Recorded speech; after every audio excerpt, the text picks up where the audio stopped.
And they're not hard to make. Here's what the sad part. There's even no smell because we haven't even started cooking and my stomach is just rolling looking at the Rolos. Well, we're picking on all the different things as we're getting them ready. So you can eat them all separately, which is just great. And you even have some protein. I do. We've got almonds and also pecans, and I don't think M&Ms would count as protein. In my world, it's protein. But what we're doing right now is this is the really difficult part, and it takes an expertise. You have to make sure you place the Rolo directly in the middle of the pretzel, or it could just ruin the whole thing. It's like graph paper, too. It kind of makes it easier because you put it right on those But that's all we have to do. What we're going to do is you put the Rolo on the pretzel, and then we're going to put it in the oven for about 3 minutes. Okay. For people who want to make it even simpler, all you got to do is put it in the microwave for 30 seconds.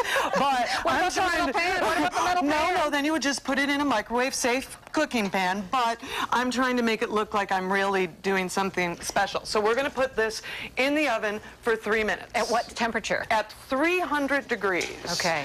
And again, it depends on your oven, to be honest. Some ovens cook. You just want to get them soft enough so we can put the other things on them. So we're going to say about 3 minutes. While we're doing that, we're going to go on to our lovely hamburger cookies. This is where the frosting comes in, okay? I just need you to put a little dollop on each cookie because that is going to hold our peppermint patties in place. The mustard? Just in the middle. No, just in the middle. Ooh. That's okay. How can I ruin that? Yeah, well, see, it's more difficult than you think. What we're going to do then is we're going to put a little peppermint patty there. Now, here we go. Should I keep doing it? Well, wait. Now I'm going to show you the next part. This is where we are going to go. We're going to put a little bit of red around the outside. The other was the glue. See? And then you can put the yellow around. I do not like coconut. You can also take coconut with green food coloring and make it look like the lettuce. I'm not a coconut fan, but then you smush this on, and there's your mustard and ketchup. And kids would love that. They could actually make it with you. They can, and that's what's fun. The other thing you can do, there's all different types of things. You can take sesame seeds and put butter on top, and put little sesame seeds on top of your cookie. This is the simplest and easiest way to do it. And again, it is fun to have the kids do it with you.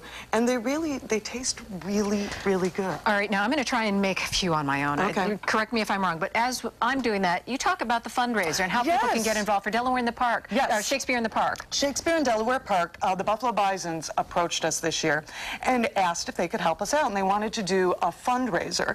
And it's actually called Bases Merloted. It's a wine trail through Coca-Cola Field, and it's taking place on July 16th, this Saturday. And what's going to happen is people come in, they're going to get a wine glass, and they get to go throughout Coca-Cola Field. Different wineries will be there, and you get to taste, and we'll have a chocolate fountain there, and food vendors will be there to taste food as well. We have entertainment. Our Shakespeare in Delaware Park Shakespearean's acting troupe will be there, along with Tom McCarr, a local musician. The Wild One will be performing, and it's just a great way to get in the ballpark where you might not normally be able to walk around, to taste some area wine, and to support Shakespeare in Delaware Park. Tickets are only $25 each. That takes care of all your wine tasting, all your food. We'll have an auction there, and all the money goes to Shakespeare. And it was just so awesome that the Bisons approached us to collaborate. They are so generous with the Gary Sangbush fundraiser as well. And they are so genuinely nice and kind and have been so helpful to us. And, we are so grateful. And it's the first time we've done this event. So hopefully it'll be the first of many. Of many. Okay, now they're just reminding me the smoke may be coming out of the oven if we don't quickly. There's all a right. mid-oven right there. I don't normally cook. All right, here we go, but they look perfect. They're just trying to alarm us. All right. Oh, and they're perfect. All right. All right, so we've got about we'll put 30 those to seconds. The side. Here we go. We'll show you this really, really quick.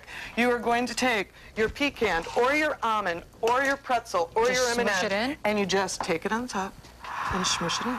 Now, when we're done smushing all of these, we're going to put them in the refrigerator for them to cool for about 10 minutes, and then they come out. They will look What if I were to just plop one in my mouth now? You could. It might be a little warm. I don't want you to burn yourself, but how are they? I like it. Yummy. See? All right, I'm going to eat them in the break and then come back with caramel on my teeth. Back to you guys. All right, I think I'm